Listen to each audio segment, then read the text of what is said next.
Welcome to Building the Future. I'm your host, Kevin Horick. You can find the show online at buildingthefutureshow.com or follow me on Twitter at BuildingShow. You can also find it on iTunes, Stitcher, and YouTube. I'm excited to announce that I am now a brand ambassador for the Business Rock Summit in Manchester, England, April 21st and 22nd, where Steve Wozniak is headlining. More details at business-rocks.com. Welcome back to the show. Today we have Christian Hessler, founder and CEO of IDInsure. Christian, welcome to the show. Hey, thank you. Thanks for having me. Yeah, no, I think what you guys are doing is really interesting, and it's kind of why I wanted you to be on the show. But I think kind of maybe before we get into IDInsure, let's talk about kind of where you grew up. Sure. So I grew up on the East Coast in Florida, which is kind of a unique place to grow up in the 70s and 80s because obviously up the road is NASA. As well as Harris Corporation. So all of the part-time math and elective teachers at my junior high and high school and grade schools were all teaching us COBOL and Pascal and computer stuff in an early age. So we were banging on, Amigas and Commodores and stuff, doing serious programming even back in the way early 80s. So we kind of got to jump, kind of like living in Austin to a degree, right? You got to jump on some of the tech that hadn't gone and infiltrated other parts of the country yet.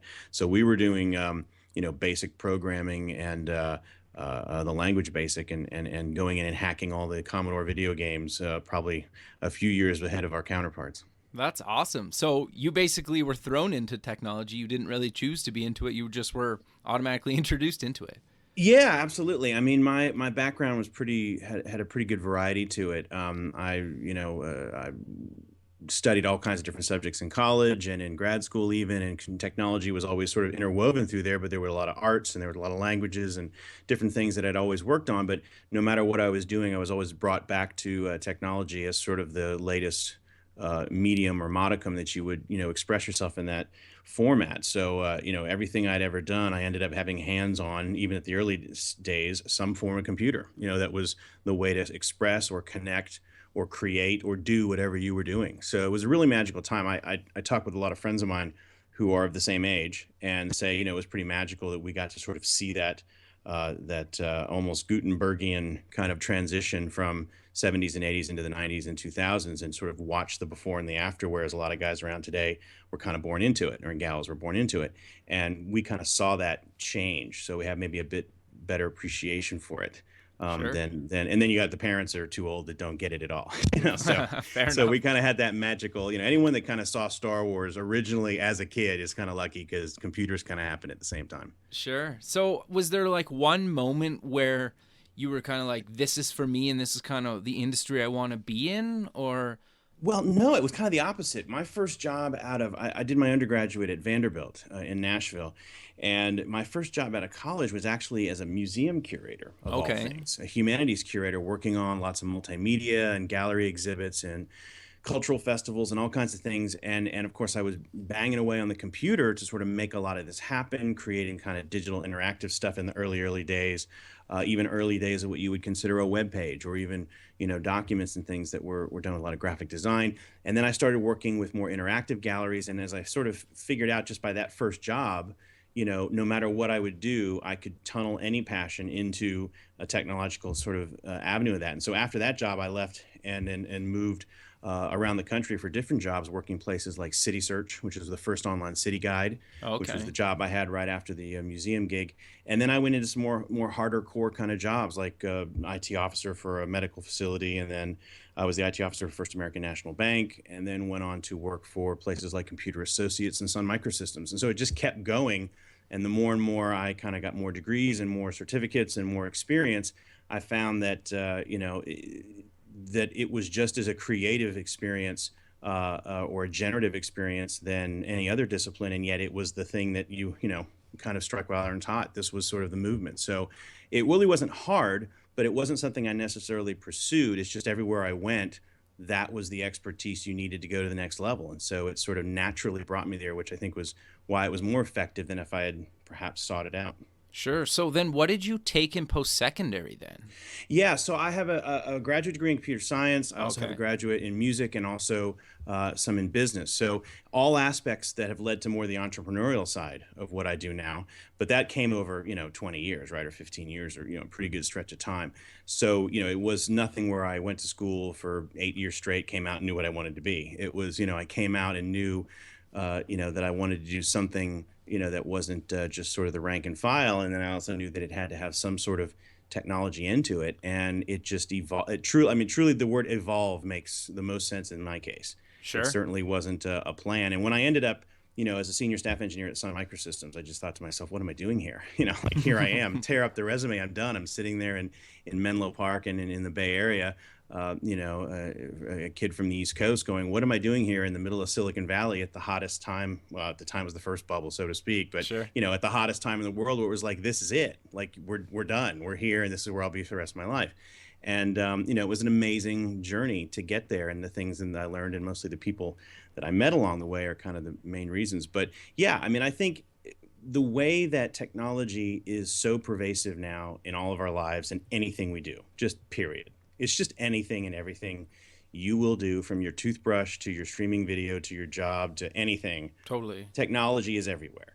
And I really consider myself lucky of having gone through that transition of an era where that came into being. And I kind of use the analogy with friends I talk to. I say, look, we don't all walk into our refrigerator or into our kitchen in the morning and open the refrigerator and go, oh my gosh, it's still cold in there. Isn't that amazing? Like, we marvel at how that food stays exactly the same cool temperature all night, without anyone having to think about it. Well, that level of natural, experiences, I think, is what the current generation feels about technology now. But if you go back to someone who lived before refrigeration or telephone, or what have you, they'll be able to explain to you how much more miraculous that is. Sure. Or what they learned before having that made having that so much more special. And so I think we live in an age now where we're kind of in the middle of a technological saturation that I think starts to make things, which is when we talk about security later, is kind of related to it. We make things very, or we kind of have a lot of assumptions about what's going on in technology. And then I think out of that will come the next leap, in what's sort of the next generation of what connectedness and technology can do for us. I think we're starting to see beginnings of this in the bio space and in the AI space. But, we're still dealing with what I call the same interface that we've had for 50 years. Right. Sure. Anything we deal with technologically usually has some sort of manual I/O, or input and output, and has some sort of latent or synchronous computation that's going on. Right. You hit the buttons and you wait, and then it turns to the thing you want it to do. You hit a search, you get back the search. And all of that, I think, is still very rooted in sort of the pre-technological era.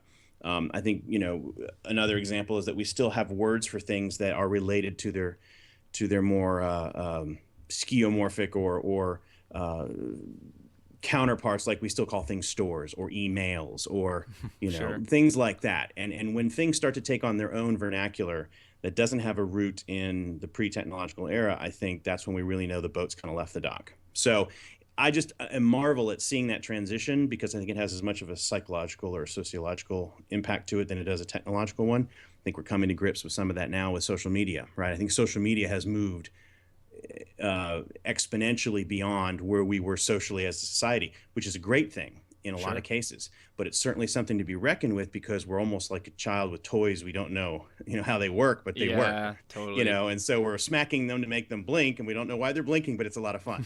So the idea is that we have to kind of catch up with some of that to get to that level where we can now make it do even more amazing things in the next era. So, I guess technologically we're kind of in that transition period. But I consider myself just having been a child of that, that late 20th century transition.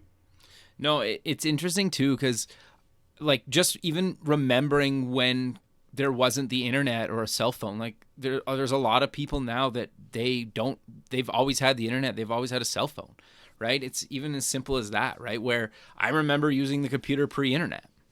Oh yeah, absolutely. Like, I mean, we dialed up a phone line that the parents would get upset about, and and make you hang up, or they'd pick it up and start talking or dialing, which would mess the modem line up and you'd lose the game. It's like, Dad, get off the phone, and they did, and it would stop, and you'd like completely lose everything you were bringing, that 2K you were bringing down for 15 minutes, like, or whatever. And exactly. But the example I like to use is when I explain to folks that are, maybe, really, really younger folks, that are the kids that are maybe under 20, or, under in their teenage years. And I tell them how many movies they go see now would be completely impossible. Totally. When we saw movies, or when you didn't, like, if a cell phone had been in this movie, there's no plot anymore, because like it's over in 10 seconds. We'll just call him and it's done, right? Yeah. Or the internet, or that I could Google that. And so many great plots in history are ruined by the immediacy of technology. Totally. So now we have to come up with new plots that twist on that and make use of that. But all the human aspects of, like, anticipation and unknowing and fear and chance, what's going to happen, like when you erase all that, it's kind of known, or you could just hit a button and make it happen. It sort of makes the plot seem a little phonier. I mean, what there was a movie on the other day where I made the same thing, going, if this guy had a cell phone, this movie's over in 3 minutes. So where's the real drama there?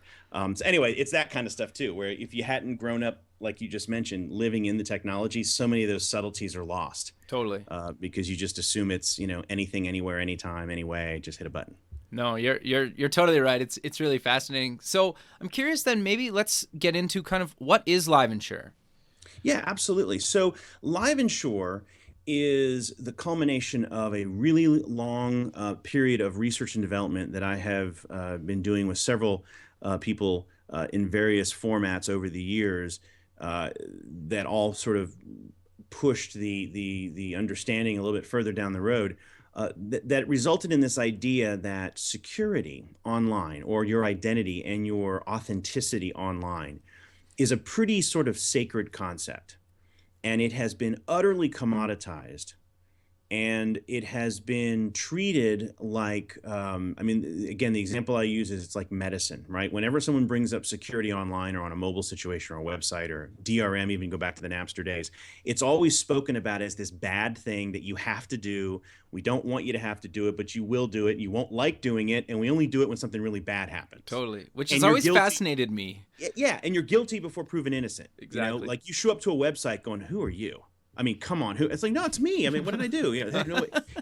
So we're all guilty every time we hit submit before we do whatever, even though there's only like a single-digit percentage hackers out there who really are the bad guy. I mean, it's a matter if they pulled everyone over on the highway to check their speedometer, when it's like, wait a minute, only he was speeding. Totally. So the problem, obviously, there's mechanical reasons why security and issues exist, and the hackers stay one step ahead, because there's been a unfortunately poor job of designing the internet from day one, because it wasn't designed for security. Sure. The internet was designed, if people know the sort of underpinnings of how it works, it was a very, very sort of trustworthy kind of concept, which is, hey, here's all these packets coming down this pipe. If some of them are for you, please take them and then push the rest along, to someone else. It was like a genial mailman just walking down the internet, just tossing envelopes in the right boxes. And so all the security that kind of swarmed around the endpoints of that, like firewalls and virus protection, all that, could do nothing for the innards, right? They just could. I mean, it just is this wide open thing, which is where we're getting all the NSA conversations and everything else, because that whole middle ground is open for whoever owns the middle ground to sort of do with what they will, because there really is no security. I mean, I'm a big fan of the MIT Clean Slate project, which was popular a while back, where it's like, let's just start over with the internet. Let's just pull the plug and start over, because this is built wrong, and all we're doing is bolting on the ends of it, and it's just going to topple under its own weight. And I think net neutrality and a lot of the things that are topics now are all offshoots of not having done that when it was young enough where no one would have cared that we rebooted the patient, so to speak. Now it's too late. I think it's too late. Yeah, because I think I read like Google was even trying to rebuild their own kind of internet, right? And you just switch to it. But I don't think it ever went anywhere. And you're right. I think too many people use it, and it's too mainstream and too modern that I don't know how you'd ever switch. Yeah, no, exactly. And the whole idea behind, again, getting back to LiveInsure, the whole reason why we designed this was we realized that the problem with security, and it's originally started as a digital rights management product. The whole idea and the real original concept was a way to authenticate the context of a user as they experience content, no matter where they experience it, how, when, or why, because the rights holder of content like music or movies or whatever is you. You made an agreement with the artist. I'm licensing this. And that's literally how it's written in the laws. It doesn't say you made an agreement with Microsoft. Now, Microsoft threw their EULA in front of it, or Apple, or whoever, or Real Player, or Spotify, threw their EULA in front and says, oh, we're in this too. But in reality, the rights holder is the artist and you're the consumer. And if you've made an agreement to sort of license and enjoy their technology or their content, then you should be able to enjoy that anywhere, anyway. I mean, it's not your fault that today it's this format, tomorrow it's that format. Right. Well, when you have the physical world of like moving from 8-track to cassette, CD, and all that, obviously you can't control that because physically it's a new physical distribution mechanism. But in the digital world, those lines kind of erase. And so we originally were looking at it as going, well, how can the rights follow the rights holder no matter what context they're in, and stop being a very naive, serialized, or sequential kind of if-then, yes or no questions about what particular platform they're on at the moment or what particular website they're at. That those are really naive, simplistic things that belie the sophistication of the rest of the platform, that we're still kind of doing this like, well, let me see your ticket. And here's your, it was a very bad mismatch. DRM was just a bad period on the internet. Sure. Yeah, that totally. Obviously created some good things on the other end, but was it gave everyone this idea that security and technology and rights management was just this bad negative thing, which I don't think the internet's ever recovered from. I mean, I think the impact of Napster is certainly become more if you take a sociological approach, we struggle still today at monetizing the internet in a number of ways. And I think that era is where it's kind of like the Nixon Watergate, right? No one trusts government anymore. I think that Napster era is where everyone got burned going, I don't think we can try and charge for the internet. I just don't think it's ever going to work. And it really has only ever worked in the wings, in the corner cases. The mainstream players can only basically run ads because YouTube just the other day, YouTube Music Channel and YouTube Red, they're going to try again to monetize what totally right. The internet is used to getting for free.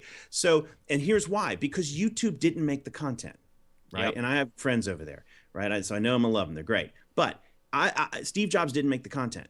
The artist did. And what happens when we broke that relationship between the fan and the artist, or the newspaper and its reader, or the movie production studio and the ticket holder, that's when things went south. Technology should have been an enabler, and what technology ended up being was sort of the worst middleman you could think of in terms of how it happened. I mean, it made great things happen technologically, absolutely, but it destroyed the value creation that was part of that relationship, by which all the value was based on. So what we did with the original days of looking at this was to try to figure out a way to make a user understandable in any context, so that we could erase those lines, go back to almost, tabula rasa, and just say, look, this is, a guy or a gal who made a deal with this artist or with this movie or with this article, and is like, wherever it goes, it should know you, it should know me, and I can meet you anywhere I meet you on any digital highway. Sure. That's well, even just switching platforms, right? Yeah, between like anything. Android, Switching iOS, right? I buy like this here, and now it's not available on my new phone because I switched platforms.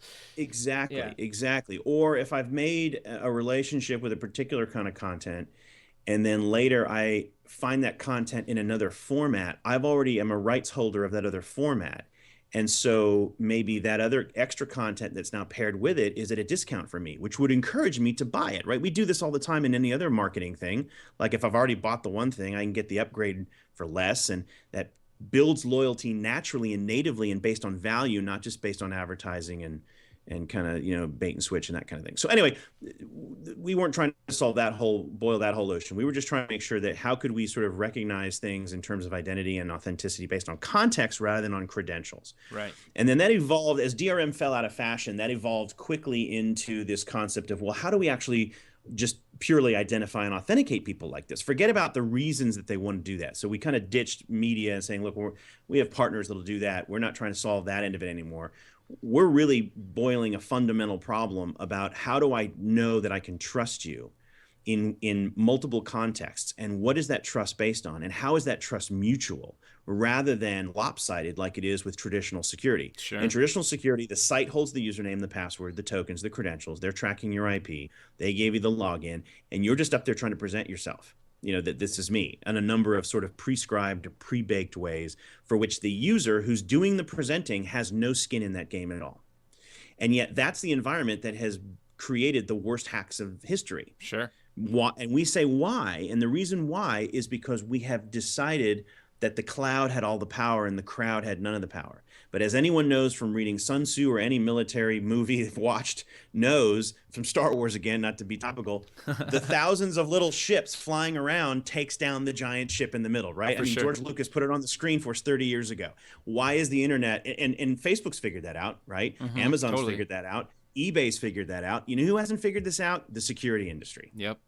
They're still trying to be the Death Star. Totally. With security. Okay, so what we want to be is the rebels. We're like, let's take that power away from the cloud and let's give it back to the crowd. Not because we're trying to create this topsy-turvy, chaotic revolution that no one knows who anyone is, but that long tail, vote up, vote down, the crowd spits out the anomalies, the system heals itself kind of swarm approach or crowdsourced approach that has fixed or has enabled so many other things to be incredibly elegant online and on mobile can be applied to security.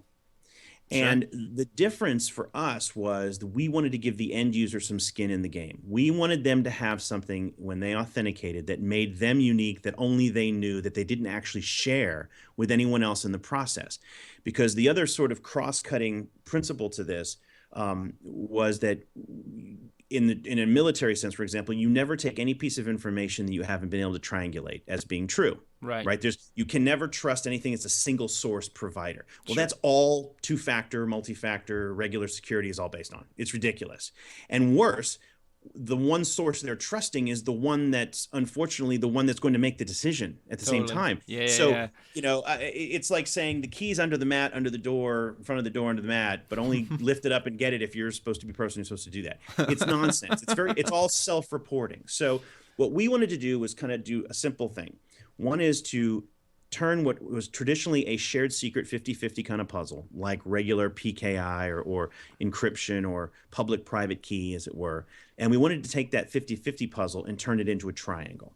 Why? Well, because PKI and modern encryption and modern SSL are going to collapse the night that factoring primes is as easy as factoring exponents, right? We know that. That's how SSL works. The minute that quantum computing can no longer play the hiding game of it takes me longer to compute this than it does you in real time, and therefore I just don't know how many ways to get to the answer 7, that's when modern encryption is over, like instantly. Totally. So if we don't move into a realm where we start putting the human element, the intent or choice-based element, what I say is move away from involuntary security to voluntary security, and that we distribute that in a way that there is no single algorithm, there is no single database lookup authority, and there is no single perspective taken on the truth triangle, as it were.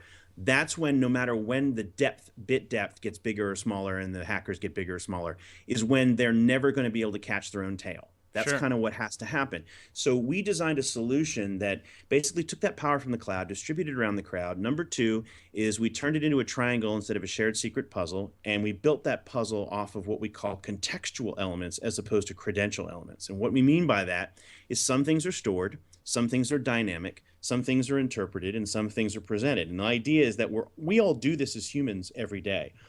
For example, when you walk down the street into an alley in a certain neighborhood, you're making 1,000 assessments about that environment to know whether you go further, go into that restaurant, walk on the left side of the street, walk on the right side of the street, laugh openly as you're walking with your friends, or stay quiet with your head down. You will make a decision based on lots of inputs, some of which you're bringing to the party, some of which you're absorbing in real time, and some of which you're contributing. Like, for example, you might cross the street, and if people cross with you, well, then you get more nervous, right? So, who are following you or something like that, you think are following you. So we wanted to apply those same human principles to security, which says, look, everybody's bringing something to the party, but if we break that into a 3/3 triangle, and if we allow the user to participate in their own security privately and interactively, not just biometrics and stored tokens and certificates, but actually interact, then we can actually make a much stronger and much more robust and much more impervious way of authenticating the context of that user, which is really all we're trying to solve. Because the third problem with most security that we wanted to solve, and the way we do it with LiveInsure and with Foreshore is we don't actually seed anything anywhere, is that every single hack that happens online is never someone getting hacked with the wrong credential. Right. That's the irony. It's always the right credential. It is the right. It's Yeah. your real credit card number. It's your real password. It's your real iCloud account for the Hollywood starlets or whoever got their picture stolen. Like all of these things, it's never someone brute forced the wrong factor, right? Right. It's they got the right factor and they got to use it in the wrong context. Sure. That's why security doesn't work when all of the factors and all of the context is designated by the single authority. Whether that's a vendor and their mate or whoever, or their customer all in the back end or whatever it is, you can't hide all that behind the firewall and then not be able to blame yourself when you make your own wrong decision. Fair enough. Yep. Okay. So that's what we wanted to do. So what that means is that the sites have to learn to give away a little bit of that control that they're potentially used to having. That means the user has to participate in a way that's a little bit more skin in the game, but not in a way that makes them an expert or have to be an expert custodian of their own identity. Yep. Okay. And then we have to let the context self-describe as much as possible, but we can never do that over the same wire that the identity is flying. So that's why I say we triangulate it so that no two key value pairs, and I'm getting a little deep here, but no two key value pairs around LiveInsure or Foreshore ever travel over the same wire together. Oh, interesting. As we go back to that military concept, if I'm ever sending the Q over the same channel as the A, then I can never separate their integrity. Whether Sure. I'm using encryption or checksums or whatever you want to do, it doesn't matter. Right. And what normally happens is that the majority of hacks that happen are not the sort of James Bond sophisticated hacks you hear about. Like we hear about the Chinese, Chinese hacking us and various things, or whoever, not to disparage them, but whatever sort of rogue element of some organization is doing it. Trust me, they're not rolling and unrolling SSL packets and inserting packet sequence prediction in the garage outside of your startup. Okay. Sure. No, they're doing something so low tech to get that backdoor access that it's ridiculous. And yet that low tech solution, right credential and wrong context, fails every single time from Apple and Google and Facebook all the way down. Sure. Whoever, they just bungle it. And the reason why, my theory is, and we've studied this for quite a long time and spoken around the world from Singapore to, everywhere. Oh, wow. Is that these companies just don't want to let go of the control. Yep, totally. Okay. And the vendors that they go with, and I'm holding up the finger quotes right now, traditionally are the ones that share that theory with them. Sure. Well, I also think, though, that their users aren't demanding them to like loosen that control either, right? No, you're right. You're right. In a traditional hub and spoke model, which is what the whole internet has been up until very, very recently, there was no reason for that. But then you introduce some concepts like single sign-on and federated identities. You started getting into the sort of next generation web where we're as much content creators as we are consumers. 50 billion pieces of content are shared peer-to-peer every day online. Oh, wow. Okay. That's more than the searches, payments, and Netflix streams combined. Sure. 90% of that content is done from user to user by reference, not by value. And what's interesting is that obviously all of these major sort of platforms are making their money and making their ad revenue and building up the popularity of their platform based on us being the creators of the content, sharing with our own peers who we also brought to the platform. Hey, I'm friends with you. We trust each other. We we talk to each other over this platform. Facebook's not a dating site, right? These people knew each other ahead of time or found each other in other ways. Some people find themselves on Facebook, but the main issue is that we're the ones who have the biggest vested interest in the sanctity, privacy, and authenticity of what's going on. And so you're right. Up till now, no one's really demanded it because they didn't realize that they are the source and they have more of a vested interest in the sanctity of Facebook being solid than Facebook does. Totally. But we hadn't been able to articulate that until we have had hack after hack after hack that got more and more personal. And I just spoke at a conference a little while ago, and the big example of this is that medical records got hacked a little while ago. Yeah. Huge problem, right? Target hacked, big credit card. Yeah. My credit card had to get reset even though I wasn't hacked because Chase did it for everybody. Sure. Oh, that's right? too bad. Right? But I get it. Well, NSA government, right? Hacked. Yeah. Okay? Medical records. Everyone's like, oh yeah, news story. Ashley Madison, oh, now it's real. Yeah, Like all of totally. a sudden now the number one topic is your own personal privacy and identity online. So when we want to sort of figure out which of those piano strings we're plucking in terms of society and internet and mobile and social, we walked all the way through what is driving 90% of all security conferences and technologies now. And the answer is the crowd didn't care. Yep. Credit card gets stolen, give me another one. Exactly. Medical records get stolen, who am I? Who cares? Yeah, I'm on this medicine, whatever. Yep. Like that matters to 2% other people on the planet who may or may not give you insurance or some nonsensical kind of, theoretical reason. Totally. No. You start getting down to what we're sharing personally and socially online with each other 50 billion times a day. Now it gets real. Exactly. Totally. And so we have been betting on that fact all along with our technology. And that's why we released a peer-to-peer version of our technology called ForSure, where LiveInsure is an API. It's for your app or your website to plug in, and you can authenticate a user up to 4 factors of authentication from a single API just by tapping their device. And it does it the same cool way I just described with the triangulation, and everything's in real time and nothing's stored in context and all that great stuff. Which basically the user never has to know. They just know, hey, wait a minute, it's me, and yet I didn't have to give away any creepy information to do that. Totally. But ForSure was giving that power exactly into the hands of the crowd. It's an app for iOS and Android where you and I, over any social network, can tap our way to add our own security to anything we're sharing over Facebook, Twitter, over SMS, email, Instagram, it doesn't matter. And then from our mobile, have real-time control over who gets access to that over and above the interim plumbing's rules, and in real time allow, deny, or change those rules based on whatever might happen.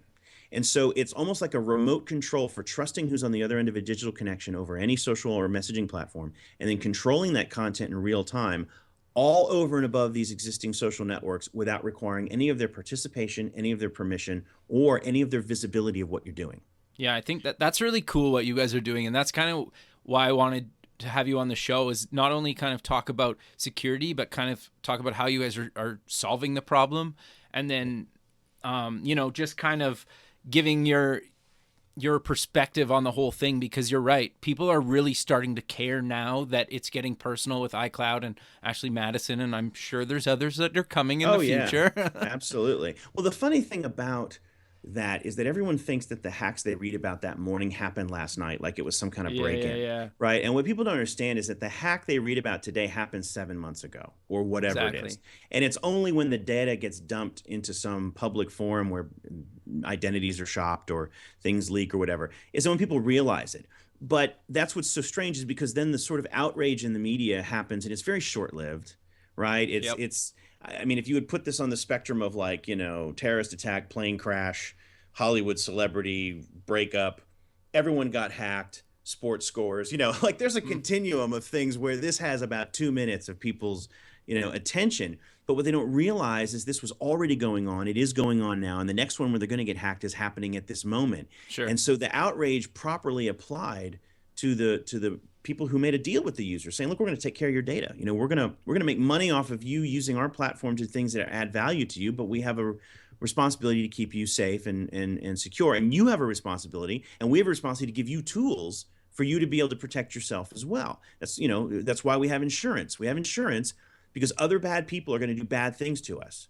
And we're going to have a way to sort of protect ourselves. We can't just go to the police station and go, I need you to sue them now, right? Mm-hmm. That's why you have civil versus criminal, whatever. And that's the problem, is that the general user population has, even though they've embraced the interactivity and the use of social media and mobile devices and online payments and all this, they haven't really embraced their responsibility in that equation yet, I think, to the degree that we just said a minute ago. Now, it's not their fault, because they're also not being given any tools to do so.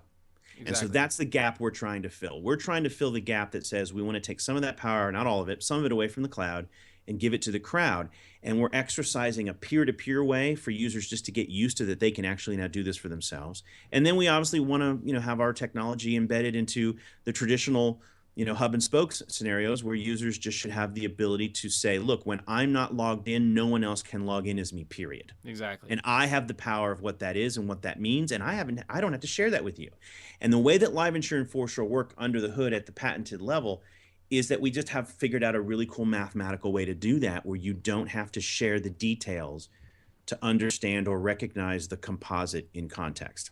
Sure. And that's really as simple as it goes. The user never sees that. They just tap things and log in and go, and they don't know what's happening different under the hood, except for the fact that we're not going to be asking them all kinds of creepy questions.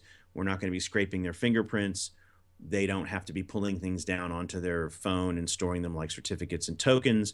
And they're not going to be just, being constantly barraged by out-of-band messages. We try to eliminate the uncomfortable and bad user experience side of security just as much as we're trying to get rid of the actual sort of stigma of security being a bad thing. This takes us back to our original point. We think security is this cool thing that you should want to have and wield, just like you wield your social profile and make yourself the coolest looking person on the internet you can dream up. That we want security to kind of feel the same way. It's not this negative backdoor patent leather shoe thing, that you've got to be sold by some business, and it's this terrible thing that just eliminates the profits of a company because they have to do all this horrible security stuff that makes their users click away. We think it's actually an embraceable tool that will make people do more online. Totally. And certainly more with each other, which is really where the future of the internet is. The future of the internet is not Facebook and Google. No. The future of the internet is you and I. Yep. No, you're totally right. Creating and consuming as much between ourselves and peer-to-peer paying for it and peer-to-peer marketing it, and in our friends to market it and telling each other about what you're doing and I'm telling my friend what he's doing. That is how this thing is exponential for the next generations. And if that trust framework, that trust matrix isn't buildable at the crowd level, there has not proven to be, government or private, a single entity that has it together yet. And you would think Facebook or Google would be the ones, right? They've got the most data, they got the most plumbing, the most money, maybe even Apple, throw them in there. These people should have solved this like it's breathing oxygen. But do you think why they haven't solved it is because they haven't really been told they need to solve it? I think one aspect of it is that, but I think the other aspect of it is that there is a territorial marking of each major, and again, I have friends at every one of these companies, so this is not like a disparagement against any one of them. Sure. They all make great platforms, but they all have shareholders to be responsible for that says we're going to collect our data, we're going to wall our garden, and we're going to make sure people don't go there, they go here. Right. The Twitter, Facebook kind of battle, or the Instagram, or even the Snapchat versus, you could pick your battle lines and go, look, it's about driving more views and users one way or the other in order to generate revenue. That's it. So it's an antithetical philosophy or a counterproductive kind of strategy if your strategy is to protect the crowd with a big C. Right. Now, I'm not saying government has to step in. I'm not saying that it should be treated like a utility. I'm saying we should treat it like all completely permanent revolutions happen, which is when the crowd stands up and says, this is the way we're going to do it now. And the cloud goes, well, if we want to play, we go along. And the government last, because they're the least usually to catch up, going, yeah, I guess we're coming along too. Right? That's usually how these things happen, whether it's democratically, whether it's socially. Right? You can implement certain things, but at some point when the crowd says, I vote with my dollar or I vote with my time and attention, that moves all the rest of the mountains. And so we believe that we have a unique opportunity right now where the internet and the industry is listening. To your point earlier, if they weren't motivated to do so. Number two is I think we have a very, very educated population now that wasn't as educated in this space 18 months ago. Totally. It's that short a time. And now everyone has this mobile tool in their hand that, again, 36 months was not as pervasive ago as completely, ubiquitous as it is now, and are used to using it for all these other things that they've gotten value from, and they know where the cracks are, and they know where the gaps are, and they know what makes them feel uncomfortable, and they can apply their will in this space, I think, more so than we could have ever done up until recently.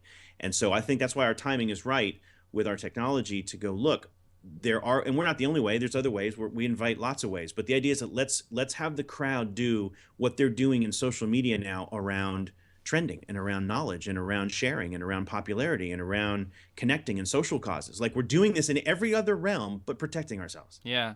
It looks easy on the face, but you've got organizations that aren't being evil or bad. They're just not motivated. Like you said, they're not motivated to make a change because they're going to have to live with some change there. And that change is we might have a phone that when you pick up that phone and dial 9 digits, it rings the other phone.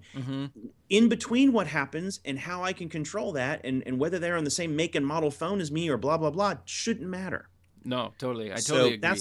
That's kind of how we see it. So we think security can follow that same route, and we believe, that having tools that allow the user to pick like a geofence to for example, let's say that I want to share something with you on a social media account, and and I want to say, look, I want to make sure you're within a certain geofence, and there's a password to see it, or you have to pay me to see it, or you've got to be near your wearable or something, so that I know it's really you. I don't want someone else picking up the phone, seeing it when you're not around, right? Sure. And I want to have control of it because I'm the one sharing it with you. Remember, your responsibility happens the minute it hits your inbox or your post forum or whatever. But as me, the sender, it's my content. I'm broadcasting it. I'm sharing it. So let's say you get that content and you see it and you're authorized, but then let's say you forward it to someone I didn't want you to see it to. Okay. Totally. Outside of all within Facebook's rules, we're all friends. So, right. So there's a granularity there that I can't control once I've lost control that way. Well, let's say that gets forwarded from a Facebook post to a Twitter message, which then goes to an SMS that finally someone puts in an email. With our technology, those rules that you as the original sender set follow that. And when you in real time adjust or rescind access to it, they all just disappear wherever they were found or copied. Which is really cool. Yeah, that's kind of how it works. So you have the power essentially to control what you share and verify and authenticate who you think you're sharing it with. But the fundamental question is, how do you really know how do we know who we are on the other side of this digital connection, right? We kind of trust each other. Why? Because we're ascertaining clues. You knew my name, we knew the topic, I got the email. There was enough webbing there where we, recognize your voice, we know it's us because as humans, we can make a whole bunch of, contextual decisions that go, I'm going to just run into this trust thing because it's cool, it's you. But in a digital mediated sense, when we don't own the platform and let's be honest, 95% of the users are novice users on the internet. They're not experts. They're just using it like you drive the car. You don't know how the pistons work, but I know when I turn the wheel, it turns. Sure. So most people are not experts and shouldn't be experts. But they have no idea who is on the other end of that digital connection. When I send an email, a tweet, or a message, when I post something on Facebook or I host something on Dropbox, I am taking the cloud's 100% word for it that they've done their job to make sure the person on the other side, according to the rules I've set with them, are who they say they are and have access to my content. And you know what happens if they get it wrong? Absolutely nothing. I have no skin in that game. It's oops, sorry. Yep. Nothing happens. So for every piece of content, of course, our technology is not appropriate, right? Because some things you just want to share wild and free out there. Fair. Yep. Right. Yeah. But there are certain things, that you want to have more control of. And that's when our technology comes, when the foreshore technology comes into play. The way we kind of say it is when you need to be sure, you use foreshore. When you want to be sure of what you share, you use foreshore. And that's it. And we all instinctively know what those things are. Those last 4 digits of the credit card, that should be redacted email, that, hey, here's a location I want to pick up my kids after school. All of these sort of seemingly harmless things, we could very easily, with just a tap, add some control over and not perhaps make it impossible to be hacked, but significantly reduce the social end of hacking where things are usually, more commonly breached. It's not someone unrolling SSL, it's someone guessing your password, or it's someone who grabbed the phone when you're in the restroom, or it's someone who looked over your shoulder and can add a web client to your email client and is watching everything. The real stuff that happens, unfortunately, on the internet. Well, Foreshore lets you just put a dagger right into that. Yeah, no, and that's awesome. So do you want to maybe mention where people can find those online, and I'll post those in the show notes as well? Absolutely. So if you're a developer and you want to add our sort of simple multi-factor, one API, 4-factor technology to your website or your app or your cloud offering, you just go to liveinsure.com, livensure.com, and there's plenty of videos there, and you can click and download the API and go right off to the races. And then if you're an end user who wants to secure anything you share over any social messaging or storing network, just peer-to-peer, either go to forshore.com, FOURSURE.com, or look up those words in either the iOS or the Android App Store, pull it down from your app, and it's just as simple. And the way that Foreshore works, just to give people a 2-second tutorial, Sure. It works on your clipboard. So you don't have to be, all you got to do is open the app with anything in your clipboard that you were about to paste and share. in an email, in an SMS, in a Facebook post, wherever, and then you tap the icon for how you want to secure it, a geofence, a password, a wearable, or whatever, and then you just hit the lock button and it turns color, and then you paste back out of your clipboard right where it was what you were going to share. Now it's the secured version. So it's really, really simple. And we work in memory with what's in your clipboard. So if you're going from one app to another app or from a browser to an email, it doesn't matter to us. You don't have to keep up with that. You don't have to keep lists of histories or bookmarks or anything like that. Whatever is in your memory will switch out with how you want to wrap and secure it, and then let you paste it right back out from that long press.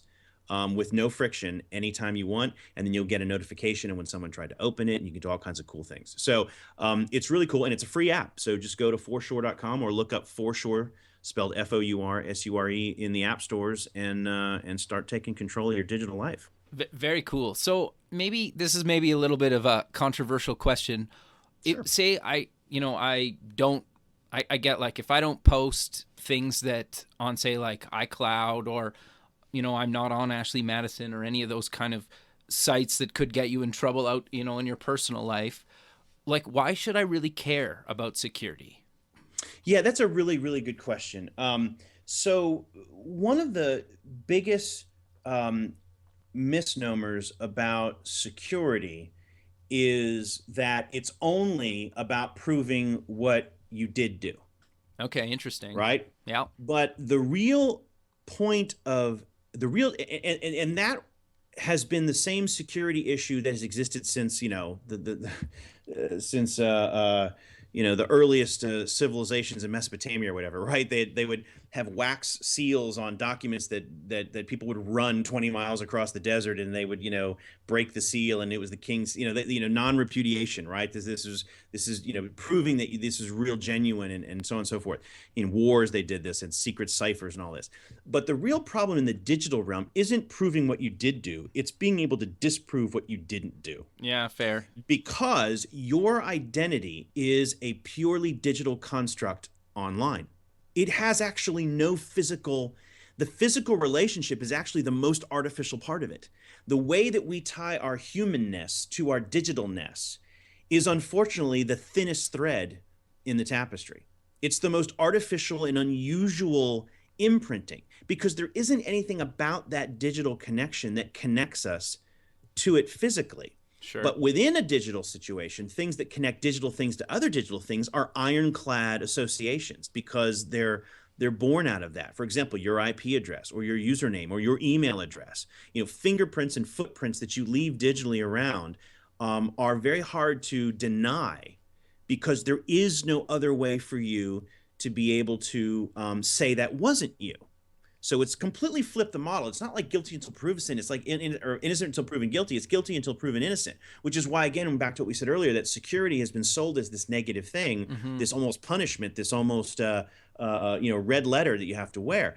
And the idea, like scarlet letter, the idea with Forsure is about giving you some humanness back into that exchange, which in non-biometric, although you can use biometrics, we have APIs to do that if sites want to do that, but we like to refer to it as voluntary versus involuntary biometrics. These aren't the things you scrape, these are the things you intend, which is like salting a fingerprint with a way you use your fingerprint that someone else who just laid a copy of that fingerprint wouldn't be able to reproduce, because it's missing the intent part, right? You can't copy and paste what someone plans to do. You can only copy what they did do and repeat it, like keystrokes or anything like that. So the idea with our technology is to give, and we're just beginning this, so there's more to come with Forsure, we're giving users the ability to purposely instill into that digital identity, things they share, people they connect with, the ability to add that humanness that is universally, uniquely, and customized them, that allows them to what we call salt the context or affect the context in a way that is not digitally reproducible in a way where a hacker would make you have to prove you didn't do it. Sure. So we want to change the balance of that. And so for the folks that aren't, obviously surfing nefarious websites and doing illegal things, they're just normally using the internet just as a normal, regular user. They don't have to be concerned about being hacked and exposed for doing something bad. They have to be worried about the data they're putting out there harmlessly and with good intention can be triangulated and used to construct a digital path or a digital event that wasn't them. Or That's super important, right? yeah. Or be used to construct data that is able to find out other things about them. And we could get into a whole discussion, which we don't have time for, on how few points of data are required to triangulate you as universally unique in the universe with anybody else. They did this study, for example, where a couple senators, in just what was public information on the internet, these hackers were able to find exactly where their children were being treated by a doctor and what conditions they had from 3 pieces of information on the internet, publicly available, right? So the power of triangulation, which is what the hackers are mining and tilling all day long, is really what the most powerful piece of this is. So again, it's not what you intended to do or you're trying to cover up. It's your normal goings and comings online that you have no skin in the game. You've got no ability to control. And so Foreshore and LiveInsure aren't the ultimate panacea everywhere because we're not plugged in everywhere.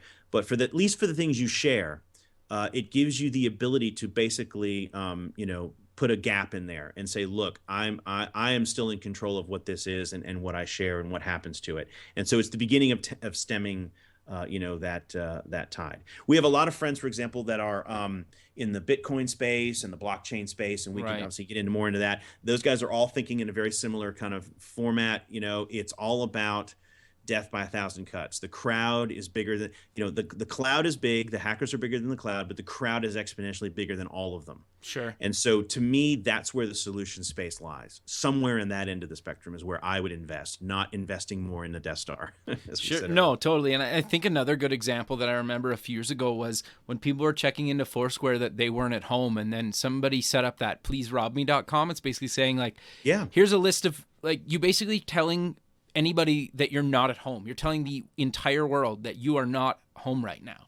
No, absolutely. And like, it's kind of like, that's the example that's always kind of resonated with me, and how I've kind of explained kind of this whole thing and why people should care about security. It's kind of like, you need to think before you post certain things online, because like you just talked about, if by a few pieces of data, especially that are publicly available online, people can find out where, my children are or something like that, that's really kind of scary. You'd be amazed. I mean, I'll take it even just real quickly, even deeper than that. Sure. The hackers are very, very good, and they're not even doing this visually. Like the days of people sifting through your internet, like you're sifting through your social profiles on your internet, like the hackers doing this, like the movies from like the late 90s, early 2000s, where it was sort of, oh, look, it's a hacker movie. Sure. Those days are gone. They have very sophisticated optical recognition software and string scanning software that is able to create these associations and these data mining capabilities that is almost on par with what Facebook and Google are doing even to get your searches right. Like it's that powerful. Yep.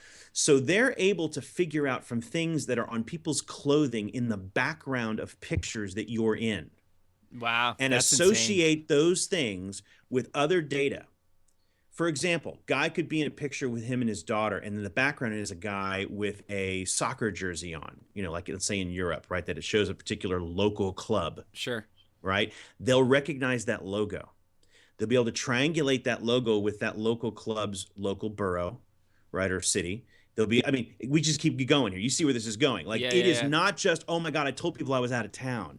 It was literally about being able to go to depths of data analysis that we inadvertently don't even know is just wafting off of everything we're sharing. Sure. And how people associate, you bring up a list of someone, and the real breach is not going to be what you did. You might have your Facebook situation completely locked down, right? You may as an individual be the most vigilant person in the world, but your 642 friends are not. Exactly. And your posts and your pictures and your things that they trust are showing up in their thing, and then they're friends with a bunch of people trying to get, 1,000 Facebook likes from some overseas button where you hit it and I can get 10,000 likes. Well, then they can see their account, and all of a sudden your stuff is everywhere. Exactly. Right. And so you have really got to understand that it is just like saying you went online and started telling everyone your ATM PIN number. Mm-hmm. Would you feel comfortable doing that? Well, then the pictures you're sharing about, the milk truck going by in the background in your front yard that tells the phone number of the exchange of exactly where your house is, right? Or what city you're in. And just silly stuff like that is exactly what these guys are cluing in and triangulating on. And the internet is a rich cache of all this information. It has nothing to do with you literally giving rank and serial number of certain things people would think on the nose are, divulging information. It's all the passive information. that we're able to triangulate. And it can go on and on and on, and the topic could be discussed forever. The whole point is, would you rather have them in charge of that, or would you rather have you at least have some sort of skin in that game? And that's our philosophy. No, I think that's actually like a perfect way to end this. And sadly, we are out of time. So I'm maybe just quickly, let's promote again kind of where people can find LiveInsure and ForSure online. And maybe if you want to promote any other social media links to find yourself or the company. Yeah, absolutely. So again, if they go to liveinsure.com, LIVEENSURE, or forsure.com, FOURSURE, and both of those handles at Facebook and Twitter and all the usual places, or just Google it, you'll find it. You'll come up with links to find us. I think that's really the best way for people to get the technology. And the key thing about ForSure is that it's between you and your friends. Right. Like, none of this is going through us. None of this is going through Facebook or the website. When you and your friend get the app, it's like you've got a secret pipe between each other, and you guys can share things and tap and secure. And I mean, one of the coolest parts is, for example, you can do behavior. And behavior is one of the factors you can choose, where when you're going to share something, you can tap the phone and you can do something with the phone, like a pattern or a gesture with your fingers or something, like a secret handshake between you and your friends, only you're holding your phone to do it. It's crazy cool stuff like that, where the kids are going to say, look, this is how we share our secret little photos or our messages with each other that our parents can't read, or, whatever fun stuff it is. They can add their own humanness to it. Sure. That's not something that's shared in the plumbing in between, because again, it's all math. Like, nowhere in Facebook does it say, hold your fingers here and shake the phone or whatever. It doesn't exist. It's just math. So that's the beauty of it, is that what we'd love to have the crowd do when they get our technology is just play with it and make it your own. Make it your own unique authenticity. And that's kind of all we could hope for. Perfect, man. Christian, this has been awesome. Thanks again for doing this, and I look forward to keeping in touch. And I think we should have you guys maybe on the show again sometime in the new year, just to kind of talk more about security and kind of why it's important, and why people care, and maybe by that time there'll be another incident that we can kind of talk about and cover, right? Exactly. No, well, it's been a pleasure. I thank you for your time and your listeners' time. And also, there are some exciting things we're actually working on for the new year that are going to be pretty interesting. And they have to do with something that's related to security, but in a much bigger world. So yeah, we'd love to come back and chat then. Perfect. Thanks, man. We'll talk soon. Have a good one. All right. Okay. Bye. Thanks for listening. You can visit past shows at buildingthefutureshow.com. If you're going to the Startup Expo on February 16th and 17th in Fort Lauderdale, Florida, and want to record an episode, please contact me. The music for the show is by Electric Mantra. Check them out at electricmantra.com. Until next time, keep building the future.